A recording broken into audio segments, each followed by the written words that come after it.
Shalom. Hoy vamos a estudiar la parashá de Mishpatim. Casi toda nuestra parashá se ocupa de mandamientos particulares. Algunos autores opinan que esta parashá en realidad antecede a la entrega de los 10 mandamientos y que el relato del capítulo 24 se refiere a los 2 últimos días antes de que el pueblo de Israel oyera la voz divina. Según esta opinión, los mandamientos que aquí aparecen son un prólogo imprescindible a los famosos 10 mandamientos. Comienza la parashá con la normativa que regula la compra y sobre todo la manumisión de los esclavos hebreos. En realidad, la Torá critica duramente la tenencia de esclavos. Los hijos de Israel son siervos del Creador y no deben ser siervos de otros siervos. En realidad está implicando que debemos aplicar las normas que rigen con los esclavos a nuestro modo de conducta con los mandamientos del Creador. Somos sus esclavos, somos sus siervos y debemos comportarnos en consecuencia. Mejor aún, elegimos ser sus siervos por nuestro libre albedrío, ya que el esclavo pierde su personalidad y nosotros acabamos de recuperarla al salir de Egipto. El Creador quiere y nos exige que seamos libres y nos da a elegir nuestro camino, como podemos ver en los últimos capítulos de la Torá. En los mandamientos en sí podemos ver que la posesión de esclavos se convierte en una tutela de personas que por diversas circunstancias han llegado a contraer unas deudas que no pueden pagar. Y al comprarlos como esclavos, pagamos las deudas y comenzamos un proceso largo de saneamiento y de aprendizaje, en el que proveemos a dichas personas con todo lo necesario para recomenzar una vida sana, asegurando que no volverán a caer en aquellos errores.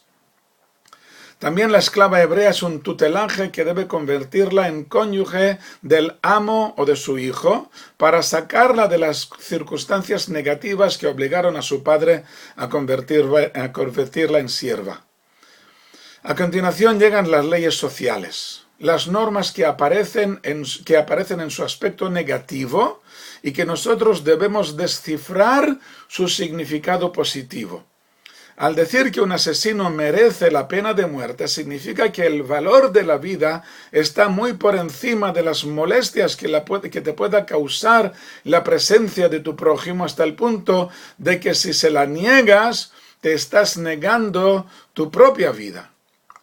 Y si luego declaramos que un homicidio involuntario también merece la pena de muerte, aunque puede y debe ser conmutada por el exilio a una ciudad levítica, debemos comprender que nuestro cuidado por conservar la vida del prójimo nos obliga a evitar cualquier tipo de negligencia que atente contra ella. También cuando es nuestra propiedad la causa del daño al prójimo, la responsabilidad recae sobre nosotros. En caso de que un animal cause la muerte de una persona, su amo merece de nuevo pena de muerte, ya que ya no será trocada por el exilio, sino por una multa o rescate del alma de dicho amo. La responsabilidad por la muerte causada involuntariamente por una persona es mayor que la causada por la propiedad de tal persona.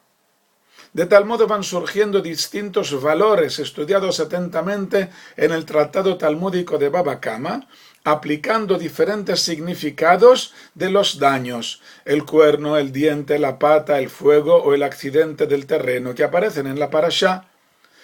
Poco a poco las exigencias van subiendo hasta el punto de exigir responsabilidad por los daños causados a utensilios o animales prestados o alquilados, o al prohibir la usura, ya que el concepto de préstamo debe implicar la ayuda desinteresada al prójimo y no como un medio para enriquecerse. Incluso temas relacionados con la justicia tienen sus exigencias, como la de no permitir ningún tipo de favoritismo, ni siquiera por misericordia al pobre y muchísimo menos por no avergonzar al rico. Debemos perseguir la justicia sin menguarla por querer salvaguardar los derechos de los necesitados. Por ejemplo, si el pobre debe dinero al rico, no podemos decir ya que el rico está obligado a mantener al pobre, dictaremos la absolución del pobre, sino que el dictamen debe ser el correcto, obligando al pobre a pagar sus deudas y luego exigiendo al rico que mantenga al pobre. Todas estas exigencias extraordinarias están destinadas, por supuesto, a convertirnos en un pueblo hipersensible a la injusticia. Un pueblo que no se contenta con medias tintas, sino que exige la perfección en todos los niveles, hasta los mínimos detalles, ya que de ellos depende la perfección. De todos modos, todos estos mandamientos están enfocados a las relaciones dentro de la sociedad, incluso aquellos que aparentan ser religiosos, como el peregrinaje al templo, ya que implican la atención a los pobres, a las viudas, a los huérfanos, que deben convertirse, sobre todo en días festivos, en parte integral de nuestra familia. Como ya hemos visto, el último capítulo se refiere a los 2 días que precedieron a la entrega de la Torá. Fueron unos días especialmente de santificación del pueblo para poder recibir la Torá adecuadamente. De aquí aprendió Esdras, que para poder estudiar la Torá debemos entrar en un estado de pureza y de respeto muy por encima de lo natural. Por desgracia, el pueblo no se vio capaz de persistir en las exigencias de Ezra y su decreto fue abolido, pero cada uno según su nivel debe esforzarse en llegar a un estado de temor, respeto, temblor y agitación. Moshe prepara un altar sobre el que los primogénitos ofrecen sus holocaustos, que se convierten en el ejemplo de los próximos sacrificios que se ofrecerán a diario sobre el altar del templo. Y sobre estos holocaustos Moshe firma el pacto entre el Creador y el pueblo de Israel. Este especial evento tiene un gran valor por sí mismo, aun si no hubiera sido entregada la Torá a Israel. Y más aún al ser eslabón obligatorio para llegar a la entrega de la Torá, ya que con él nos convertimos en socios del Creador o en consortes suyos, según la alegoría talmúdica, que compara el momento de la entrega de la Torá al que el novio entrega el anillo nupcial a la novia. Los encargados de ofrecer estos sacrificios alcanzan en aquel momento un sumo grado de santidad que les permite captar algunos de los caminos que usó el Creador al crear el mundo y de los que sigue usando para guiarlo en el día a día.